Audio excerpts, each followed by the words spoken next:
అందరికీ నమస్కారం। ఈరోజు ప్రజల కోరిక మేరకు రాయచూడి మున్సిపాలిటీలో 9వ వార్డులో మన కాంగ్రెస్ పార్టీ అధ్యక్షులు గాజుల భాస్కర్ అన్న గారి సమక్షంలో 9వ వార్డులో పలు వీధుల్లో సందర్శించడం జరిగింది। కానీ ఇక్కడ పరిస్థితి ఏ విధంగా ఉంది అంటే ఇది ఊరా వల్లకాడ అని చెప్పి మనకు అనిపిస్తూ ఉంది। గత 15 సంవత్సరాల నుండి ఇక్కడ ఉన్న ప్రజలు మౌలిక సదుపాయాల కోసం పోరాడుతూ ఉంటే కనీసం వీళ్లను పట్టించుకునే నాయకుడే లేరు। ప్రభుత్వాలు మారుతున్నా కూడా ఇక్కడ నివసిస్తున్న ప్రజల బతుకులు మట్టుకు మారడం లేదు।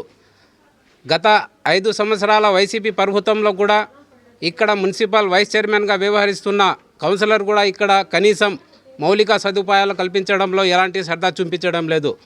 ఇప్పుడు ప్రస్తుతం కూటమి ప్రభుత్వం 9 నెలలు కావస్తుంది ఇక్కడ వచ్చి, కనీసం పట్టణంలో మౌలిక సదుపాయాల గురించి ఎలాంటి శ్రద్ధ చూపించడం లేదు, ఎలాంటి చొరవ చూపించడం లేదు। ముఖ్యంగా 9వ వార్డులో ఒక్క వీధిలో కూడా సీసీ రోడ్ కానీ కనీసం సైడ్ కాలువలు కానీ నీటి సౌకర్యం కానీ లేవు।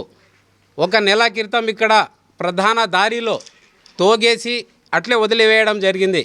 ఇక్కడ ద్విచక్రాల వాహనాలు రావాలన్నా కూడా మనుషులు తిరగాలన్నా కూడా ప్రమాదాలు జరుగుతున్నాయి। ఎందుకు ఈ ప్రభుత్వాలు పట్టించుకోవడం లేదా? మీకు కేవలం మన ఓట్లే మీకు కావాలనా? అభివృద్ధి మీరు పట్టించుకోరా? అభివృద్ధిను మీకు నోచుకోదా? మళ్ళా ఏమో రాయచూటి గ్రేడ్ 1 మున్సిపాలిటీ అంటారు, ఏమేమో అంటారు। కాబట్టి ఇప్పటికైనా రాయచూటి మున్సిపల్ కమిషనర్ గారు మరియు మన మంత్రి రాంప్రసాద్ రెడ్డి గారు ఇక్కడ 9వ వార్డులో సందర్శించి తక్షణం ఇక్కడ ఉన్న మౌలిక సదుపాయాలు కల్పించాలని చెప్పి కాంగ్రెస్ పార్టీ తరపు నుండి మరియు ఇక్కడ స్థానికంగా ఉన్న ప్రజల తరపు నుండి డిమాండ్ చేస్తున్నాం।